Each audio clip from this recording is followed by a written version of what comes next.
Feira 18 de novembro, estamos dando início a mais uma reunião matinal. O Planalto ali conseguiu uma vitória junto ao Congresso, extremamente apertada, só por 6 votos, mas conseguiu vetar o reajuste para o Judiciário, que teria um impacto maior do que 30 bilhões de reais em 4 anos. Uma vitória ali para o Planalto, para o governo Dilma, apesar de apertada, diversos deputados ali da base votaram contra, mas foi apertada. Ainda tem também o IBCBR, que depois o Gustavo comentará mais a fundo sobre isso, e Levi balançando, novamente ali, que tem que entregar, um crescimento econômico já no início de 2016. Aí vai ficar complicado, porque esse crescimento econômico provavelmente não vai vir no início do ano que vem. Depois a gente fala mais sobre isso. Além disso, novas situações de terrorismo na França. Eles pensavam que o belga que coordenou os ataques, ele permanece em Paris, e aí hoje 2 mortos, 7 presos, e isso causa cautela nos investidores. E ainda tem também a ata do Fed hoje, apesar do mercado fechado aqui a partir das 5 da tarde, mantém o cenário de cautela pelos investidores institucionais e estrangeiros. Vou passar agora para o Gustavo Cruz para comentar mais no detalhe sobre tudo isso que eu mencionei. Bom dia, Gustavo. Bom dia, Celso. Bom dia a todos. Pois é, hoje é dia de ata do Fed, ata da última reunião. Verificar bastante qual que é o tom, se tem alguma coisa nova. Então, bem importante. Então, como o Celso falou, as bolsas lá fora estão um pouco cautelosas, principalmente pela retomada da apreensão com os ataques terroristas na Europa e também em torno dessa ata do Fed, que pode trazer novos sinais de que a elevação de juros em dezembro está cada vez mais real. Indo para a parte lá fora ainda, a gente teve preços de moradias novas em queda na China, mais uma queda, mas de qualquer forma retraiu em outubro 1,1%, vinha de quedas bem mais fortes, de 2% em setembro, 3,2% em agosto. Então, mesmo que tenha sido uma queda, foi lido pelo mercado como uma resposta um pouco aos estímulos que foram dados, como se já tivesse ter um pouco de resposta por não ter caído tanto. Ainda lá fora, além da ata do Fed, a gente tem hoje o discurso do presidente do Fed de Atlanta, o Dennis Lockhart, e também do William Dudley, do Fed de Nova York. O Fed de Atlanta é importante ficar atento a ele. Na última semana, o Wall Street Journal fez uma pesquisa com os principais economistas de Nova York, de Wall Street, e ele foi apontado, depois obviamente, a primeira pessoa mais influenciável os discursos foi a presidente do Fed, a Janet Yellen, depois o Stanley Fischer, o vice-presidente do Fed, e depois o presidente do Fed de Atlanta, o Dennis Lockhart, foi apontado como um dos que mais sinalizam o que está para acontecer nas reuniões do Fed. Então é importante ficar atento a esse presidente, ao discurso dele. A gente também tem hoje o início da reunião do Banco do Japão, reunião de política monetária. Eles estão sinalizando que devem fazer algum movimento em torno da política monetária dele, do pacote de estímulos, mas eles não estão falando a data, e eles falaram que eles vão avaliar agora, a reunião deles é quinzenal, eles estão falando que a cada reunião pode acontecer, que não tem data para o início, e que a cada reunião eles vão avaliar a situação dos últimos 15 dias e aí sim decidir. Indo para a parte doméstica, a gente teve o IBCBR recuando 0,5%, vindo bem em linha com as expectativas do mercado, 0,5% em setembro contra agosto e 6,18% na comparação anual, uma retração bem forte na comparação anual, mas também em linha com o que o mercado aguardava de 6,1%. Nos últimos meses a gente teve em agosto uma queda de 0,76%, já é a quarta queda seguida, então, na comparação mensal do IBCBR, muito ruim, mostrando que a retração está longe de bater o fundo do poço. Então, os indicadores para frente, a gente já pipocou no broadcast, economistas revisando para baixo a previsão de PIB para 2016 também, porque a gente já está vendo que no último trimestre de 2015 não está mostrando o fim da crise. Ainda, como o Sasson falou, a gente teve os parlamentares dando uma vitória importante para o governo na questão dos vetos. Foram diversos vetos que foram mantidos ontem, mas o destaque foi esse de reajuste do judiciário. Ele poderia trazer um rombo de 36,2 bilhões nos próximos 4 anos, segundo estimativas do Ministério do Planejamento. A gente teve 251 votos para derrubar. Se tivesse tido 257, então 6 a mais, aí teria derrubado, teria que ir para o Senado e tudo teria que ser feito novamente. Então, uma votação importante, mas destaque que mesmo o governo ganhando, todos os partidos da base aliada traíram o governo, ou seja, não votaram segundo a orientação de manter o veto, inclusive 9 votos contra do próprio PT. E o PMDB votou mais contra do que a favor, 26 contra 23 a favor. Outro ponto de destaque, o último antes de eu passar de volta para o Celso, de novo estão retornando as especulações em torno de flexibilizar a meta fiscal, algo parecido com o que a gente tem hoje com a meta de inflação. Eles querem então deixar mais flexível. A gente tem o Nelson Barbosa confrontando o Joaquim Levy. O Nelson Barbosa é muito a favor de flexibilizar a meta fiscal, o Joaquim Levy é totalmente contra. E antes, enquanto o Mercadante era ministro da Casa Civil, ele era um pouco mais pro lado do Levy. Agora o Jacques Wagner está se mostrando mais favorável ao lado do Nelson Barbosa. E a presidente Dilma, aparentemente, nos últimos discursos, disse que é pelo menos uma questão que deve ser debatida. Então, esse regime de bandas, como o Nelson Barbosa propõe, fixaria então uma meta de gastos para o governo. Se as receitas surpreenderem e vierem acima, permitiria que o governo gastasse mais. Se elas decepcionarem, se tiver uma queda nas receitas, estaria considerado já nesse novo regime. Eu vou devolver agora para o Celso. Hoje a gente tem a presidente Dilma se reunindo com o Joaquim Levy às 6 horas. Importante ficar atento. Estão falando que melhorou o clima entre ela e o Levy, que a permanência do Levy, como o Celso disse, está dependendo de como a economia vai regir em 2016, mas tudo estão se comentando sobre essa permanência do Levy, troca pelo Meirelles, então bem difícil confiar nas informações que estão saindo. A gente se vê logo mais no XP Connect, eu vou explicar um pouquinho mais desse pacote de estímulos monetários da Europa e do Japão que podem ser ampliados, o que isso significa para o resto do mundo e para a região. Então às 11h30 a gente se vê aqui novamente na Infomoney. Com você agora, Celso. Obrigado, Gustavo. Segue esse cenário aí altamente desafiador, né, para o Levy entregar uma melhora econômica, como você já citou, e a gente está vendo um aumento na taxa de desemprego e várias empresas demitiram no terceiro tri. Essas profissionais vão receber seguro-desemprego, né, até março, fevereiro, então a gente vai ver esse início ainda aí de ano extremamente complicado. Fluxo aqui na casa ontem, os locais novamente terminaram o dia net vendedores em 25 milhões de reais. Destaques na compra para Brasil Foods, Itaúsa e CCR. Destaques na venda para Itaú, BVMF, Petro 4 e Fibria. Já nas duas pontas, Bradesco, Vale 5, Cielo, Ultrapar e Ambev. Os estrangeiros terminaram o dia net vendedores em 3 milhões de reais. Destaques na compra para Itaú, BVMF e BB Seguridade. Destaques na venda, Braskem, Vale 5, Fibria e nas duas pontas, Petro 3, Ambev, Embraer, Brasil Foods e Vale 3. Na parte de notícias no mercado doméstico, setor siderúrgico aí pode ter um alento, né? O governo, via Planalto, vem estudando a possibilidade de aumentar os impostos de importação.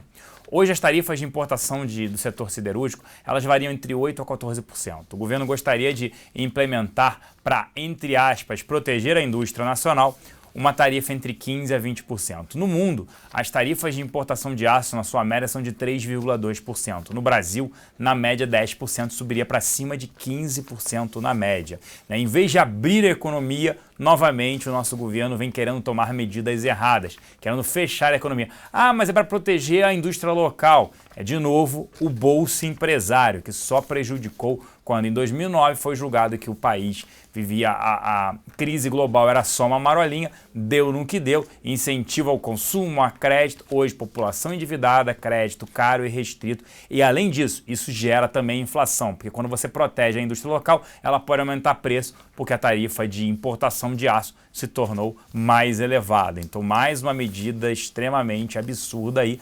Não sei se passa, mas isso dá um alento para o setor siderúrgico, que deve apresentar alta hoje após esse tipo de notícia. Ainda não foi confirmado, estão em estudos, mas já se planeja elevar a tarifa, o que vai gerar mais inflação, obviamente, no ano que vem. A gente segue recomendando short Uzi Minas, mas as ações devem apresentar um desempenho positivo no curto prazo. Vale segue sendo pressionada pela Samarco, né? A própria empresa Samarco, que é controlada pela Vale e pela HP, já falou que tem duas barragens ali que poderiam romper, e uma delas é a maior de todas. Esse é um problema sério e, afirmando isso, a multa tem de ser cada vez maior. Fazendo um cálculo de discussões de rumores, né, o valor da multa poderia chegar a 14 bilhões de reais para a Samarco. Tem $1 bilhão, ou seja, 4 bilhões de reais ali de seguro operacional. Então vamos dizer que a multa seja 10 bilhões de reais, a multa toda.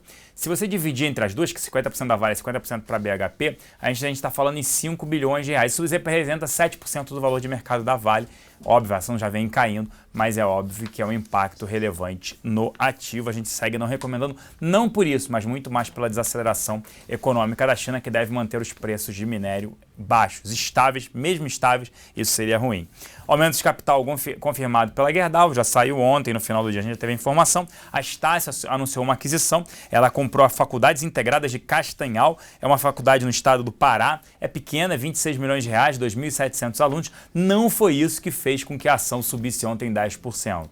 Ontem, a taxa não teve ainda um recall, ou seja, na área de BTC de aluguel, não teve os doadores do papel pedindo o papel de volta, mas a taxa para alugar Estácio está em 40% ao ano. É extremamente elevada, a taxa não para de subir, isso também ajuda a ter um squeeze, mas ontem, segundo a nossa mesa de aluguel, ainda não teve um squeeze. E vale monitorar hoje ainda. Nós preferimos no setor de educação Croton, nós temos uma recomendação, faz parte de 10% das nossas carteiras. E hoje tem um leilão de transmissão a partir das 10 horas agora e também discussão sobre a MP 688, que é a MP que fala, né, sobre a repactuação do risco hidrológico. Não vai ficar para essa semana, né? Falou que fica para a semana, não tem prazo, mas vai ficar para a semana que vem. Vale destaque na nossa mesa de aluguel ainda. GGBR, Goal, CSN, Usiminas, Estácio, CETIP, Copel e Braskem, chamando a atenção aí esses ativos. E vale outro destaque, a partir das 11h30 nós temos o nosso XP Connection, onde falaremos sobre essa parte macro, né? E também Europa e Japão. Japão voltando ali à recessão depois de alguns trimestres melhores, voltando à recessão. E na Europa a gente acredita em medidas de easing, né? Quantitative easing, o QI, voltando aí para tentar incentivar a melhora econômica. Eu vou agora aqui checar se a gente já pode chamar a Infomoney e o Thiago Salomão. Então vamos chamar. Bom dia, Salomão. Tudo bem? Qual é a pauta hoje aí na Infomoney? Bom dia, meu querido Celso. Tudo bom com você? Tudo bem. E aí, vitória do Congresso, do Planalto? Ontem foi tudo lindo, né? O Congresso conseguiu o Planalto até o... Essa quarta-feira começa um pouco melhor. A que todo aquele medo que podia ter começado na segunda-feira por causa dos atentados na sexta, não aconteceu, mas ontem já tivemos algumas notícias que trouxe alguma preocupação na Europa. No Brasil, pelo menos, o mercado está relativamente em alta, né? Na Europa ainda está em queda, um pouco tenso, mas aqui dentro as vitórias eram um pouco de ânimo para os investidores. Apesar que foi por 6 votos, né? Foi extremamente ali apertada, foi quase que um gol de mão, mas a vitória foi extremamente apertada, com o PMDB da base votando mais contra do que a favor, e do PT teve gente votando contra também. Isso mostra que foi uma vitória, mas não é para ser tão comemorada, né, Celso? Ainda tem muita dificuldade na base para conseguir a aprovação das medidas.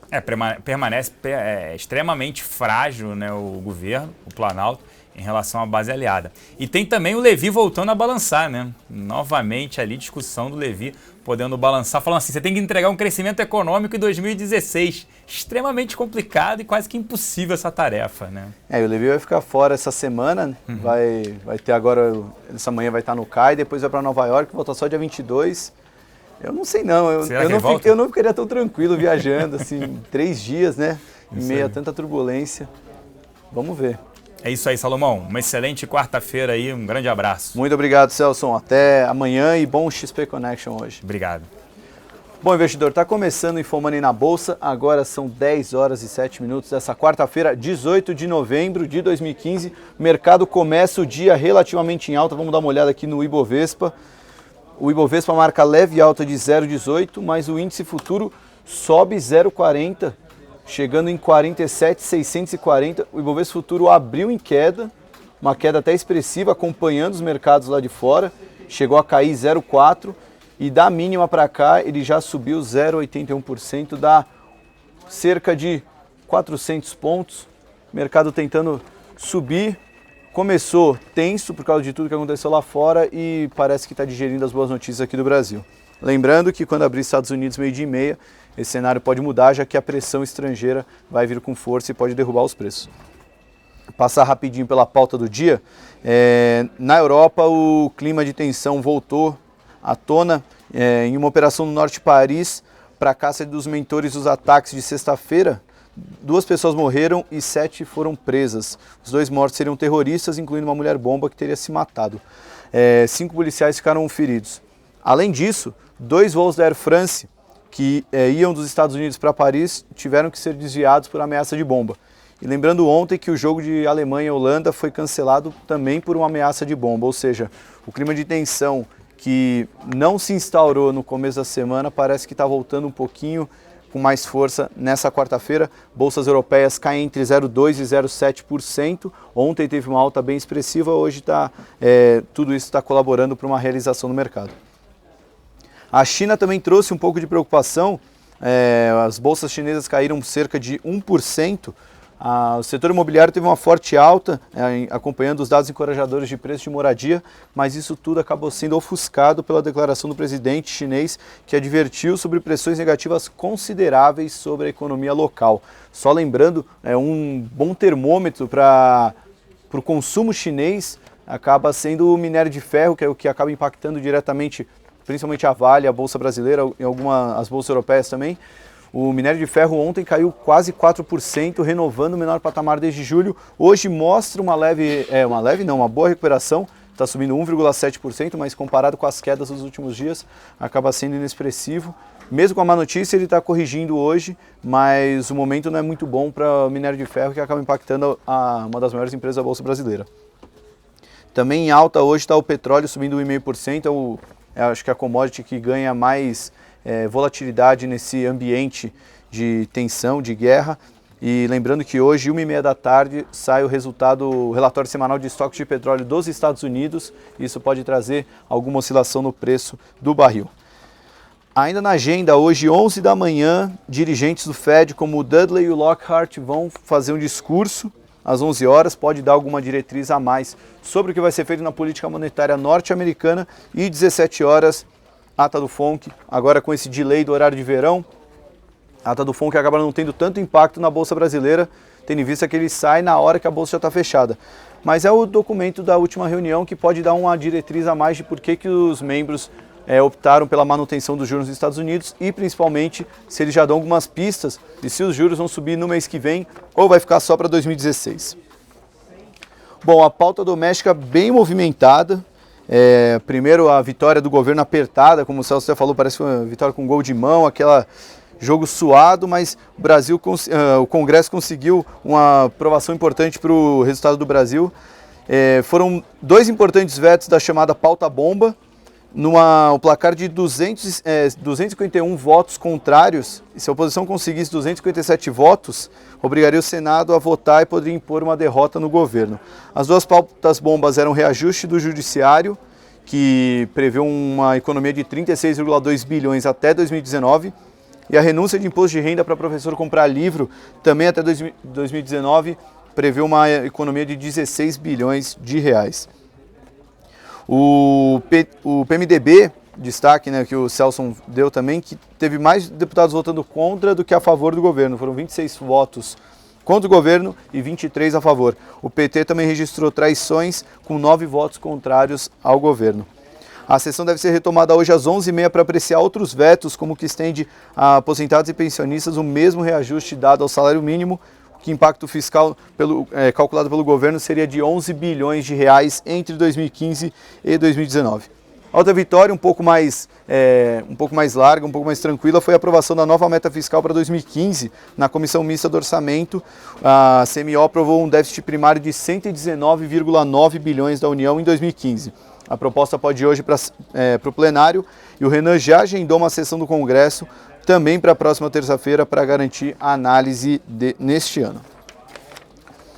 Bom, antes de passar para os destaques corporativos, eu queria destacar o Congresso do PMDB, que aconteceu ontem, teve muita repercussão. O Temer disse que não é candidato presidencial para 2018 e disse que o PMDB vai lançar um grande nome que está encerrando a vida pública. Ele até deixou entre aspas, falaremos em 2018 e somente em 2018. Já Eliseu Padilha, ministro da Aviação Civil e tem uma importância na articulação política do governo, disse que esse é o primeiro passo para a candidatura do PMDB, candidaturas em 2016 e em 2018. Só um adendo a isso, o Valor noticiou hoje que a Dilma não recebe o Temer para uma conversa em particular há 45 dias. E para o governo, o vice não quis se cacifar e quis mesmo dar um sinal ao mercado do que pretende fazer. Ainda repercutindo sobre o plano do PMDB, do Congresso, O Levi ligou para o Temer e elogiou a plataforma econômica do PMDB.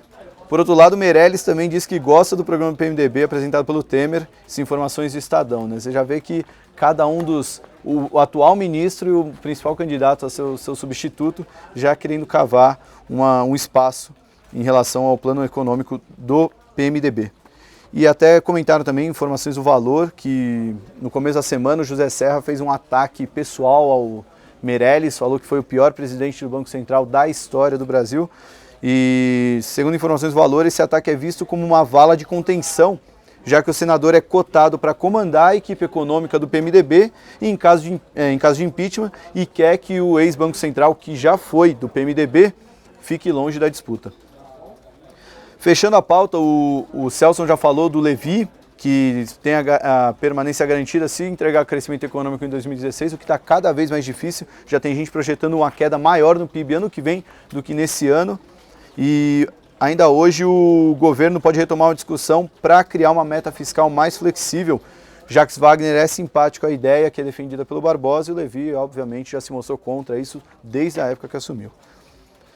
Fechando a pauta econômica, o IBCBR mostrou uma queda de 0,5% na economia brasileira em setembro, na comparação com agosto. O resultado foi em linha com as estimativas, mas mostra o quarto resultado seguido de queda. Em agosto a gente tinha retraído 0,76, em julho 0,13 e em junho 0,92. E na comparação anual de setembro para setembro do ano passado, houve uma queda de 6,18%. Bem próxima à expectativa de 6,1%, mas uma queda muito forte, uma sinalização de que a recessão continua bem firme no Brasil e isso deve complicar o cenário para 2016. Bom, antes de passar para os destaques corporativos, vamos dar uma olhada como é que está a Bolsa nesses minutos iniciais. Ibovespa em alta de 0,28%, Gerdau subindo 6%, Gerdau Metalúrgica 2,87%, os dois papéis são os maiores altas do Ibovespa, já entraram em leilão. A gente vai comentar sobre Metalúrgica Gerdau, que teve ontem um aumento de capital aprovado com um preço bem abaixo do mercado da ação preferencial. Aparece em alta também a Vale, recuperando-se um pouco das perdas que tem tido nos últimos dias. Petrobras, Eletrobras, Banco do Brasil também sobe mais de 1%. Na ponta de baixo, Estácio, que teve uma alta um pouco misteriosa ontem, que poderia ter sido até justificada pelo fato relevante que saiu depois do pregão. Ela subiu mais de 10%, hoje está devolvendo parte disso, caindo 3,5%, liderando as perdas do Ibovespa, seguida por Smiles, Croton e Gol, também todas caindo mais de 1%. Bom, sobre Estácio, ela anunciou ontem à noite a aquisição da Faculdades Integradas de Castanhal, a FECAT. Fica lá no Pará, o valor da aquisição foi 26 milhões de reais, foi a sua segunda aquisição no ano. Com o negócio, a Estácio torna-se a maior instituição de ensino superior privado do Pará na modalidade presencial, disse a empresa em fato relevante. A operação foi divulgada no mercado apenas após o fechamento do pregão, mas as ações fecharam na terça com a maior alta do Ibovespa, com valorização de 10%, um movimento que chamou a atenção no mercado, mas que os analistas não souberam explicar. Horas depois, ela informou essa aquisição. Ainda assim, essa alta acaba não sendo esse motivo da alta acaba não sendo tão claro, já que essa aquisição é muito pequena, perto do tamanho da Estácio. Um cálculo feito pela equipe de análise do BTG Pactual, relatório divulgado hoje, mostrou que essa aquisição é menos de 1% do market cap da Estácio, embora interessante do ponto de vista estratégico, acaba sendo inexpressivo para o seu valor. Hoje a ação já marca a queda de 3,5%, se distanciando cada vez mais dos quase R$16,90 que ela bateu ontem, R$16,85. Agora opera a R$16, papel do setor educacional, que não só Estácio, mas muitos papéis do setor educacional tiveram uma queda bem expressiva nesse ano, acabaram se tornando uma boa aposta para quem opera vendido, então sempre que vem uma alta muito forte assim, especula-se a chance de short squeeze. Parece que não foi o que aconteceu ontem, parece que tinha muito a ver com esse fato relevante, mas que não gera tanta justificativa pelo tamanho da aquisição. Bom, na ponta de cima do Ibovespa, vamos dar uma olhada se CSN também aparece. A CSN acabou de abrir com alta de 7,7%, maior alta do Ibovespa. Agora ultrapassando o Gerdau, também entrou em leilão, as duas siderúrgicas. Saiu uma notícia muito boa, embora seja um rumor, o setor deveria reagir positivamente mesmo. Saiu, segundo informações da Folha de São Paulo, O governo estuda um aumento de imposto para proteger o aço brasileiro. As alíquotas de importação de alguns produtos siderúrgicos podem subir de 6% a 14%, que é o patamar atual, para entre 15% e 20%. O jornal aponta, no entanto, que ainda não há decisão tomada e se houver aumento de imposto será temporário até que o país volte a crescer, o que pelo cenário vai ser por muito tempo. A notícia pode reagir nas ações da Usiminas, CSN e Gerdau. Vamos dar uma olhada se o Usiminas já abriu no pregão de hoje. O Usiminas ainda em leilão, deve abrir com forte alta. Vamos dar uma olhada no gráfico da Gerdau, subindo 6%. Mas você percebe que é uma alta até pouco expressiva se você comparar com o preço que ela valia lá em meados de maio. O CSN também, uma alta bem forte. É um setor que vem reagindo muito a essas especulações sobre protecionismo do governo. Vamos ver até quanto que isso é sustentável, até quanto que elas aguentariam isso. Além disso, o BTG alerta para um possível short squeeze no mercado, o que acaba sendo gerado normalmente por notícias como essa, mesmo que não tenha uma confirmação oficial. Se confirmados, os efeitos nos ativos podem ser significativos, o que a gente já está vendo que está sendo. O setor vive hoje uma das maiores crises, com várias emissões, companhias rodando com o EBITDA negativo e alavancagem subindo e a demanda praticamente em colapso. A China aumentou a exportação de aço, o México há pouco tempo colocou tarifa também, exemplificando que o movimento é global, comentou o BTG. Passando agora ainda para o setor siderúrgico, a metalúrgica Gerdau, o Conselho de Administração aprovou nessa terça um aumento de capital com uma emissão de 500 milhões de ações ao preço unitário de R$ 1,80, em comparação ao preço de ontem, 30 centavos abaixo do preço de ontem. A ação estava a R$ 2,10 no fechamento de ontem. Aliás, ela fechou na mínima do dia e foi o menor patamar em mais de 10 anos da ação da metalúrgica Gerdau, um papel que vem sofrendo muito, acho que a maior queda do setor siderúrgico. A metalúrgica Gerdau é a holding que detém participação na Gerdau. Os 900 milhões de reais levantados pela empresa nessa oferta serão utilizados integralmente para o pagamento de dívidas. O preço da ação na oferta restrita ficou bem abaixo do valor de 2,29 do fechamento de ontem, e que isso inclusive contribuiu para a queda da ação, que foi o menor patamar desde meados de 99. Deixa eu corrigir, porque ela até estendeu as perdas. No meio do pregão, estava na faixa de 2005, caiu para a mínima desde 99. Segundo uma fonte ouvida pela Reuters e com conhecimento da operação, a família Gerdau subscreveu cerca de 300 milhões de reais na oferta, enquanto os investidores ficaram com o restante, ou seja, um terço acabou ficando na mão dos controladores da Gerdau. Bom, esses são os principais destaques. Vale mencionar também, a Vale confirmou que 2 barragens correm risco de romper no município de Mariana, e isso pode trazer um peso a mais na empresa e principalmente em toda a repercussão sobre multas e indenizações. A gente sabe que isso ainda está muito nebuloso e muita coisa pode acontecer. Já foi o sinal de luz amarela que o Pedro Gaudi, nosso analista do Comprar ou Vender, deu no programa na segunda-feira. Vale a pena assistir de novo, que continua muito atual, já que esses problemas em Mariana devem repercutir por muito tempo ainda. Bom, fechando a pauta, fica de olho que 10 horas começou o leilão de transmissão de energia na Bovespa, e isso pode mexer com as empresas do setor elétrico. O leilão na transmissão número 5 de 2015 vai ser realizado a partir das 10, e o intuito é destravar os investimentos que estão estimados em 7,5 bilhões de reais nos estados de Alagoas, Bahia, Ceará, Goiás, Espírito Santo, Mato Grosso, Minas Gerais, Pará, Paraíba, Paraná, Santa Catarina, São Paulo e Sergipe. Muito investimento, isso pode destravar e trazer um boom para essas ações do setor elétrico. Vamos dar uma olhada se já repercutiu alguma coisa nelas. Vou pegar aqui do setor, a gente ainda não vê muita movimentação. Nesse momento, pouca oscilação, os papéis ainda não repercutem, o resultado ainda não saiu do leilão, mas conforme o resultado for saindo, a gente vai noticiando aqui e vocês vão ver o impacto nas ações. Esses são os destaques do dia.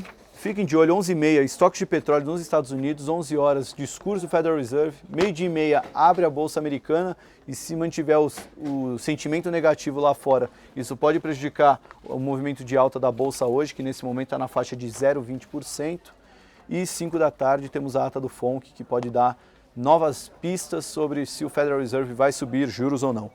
Eu me despeço aqui, tenham todos um bom pregão e até amanhã com mais um InfoMoney na Bolsa. Até lá!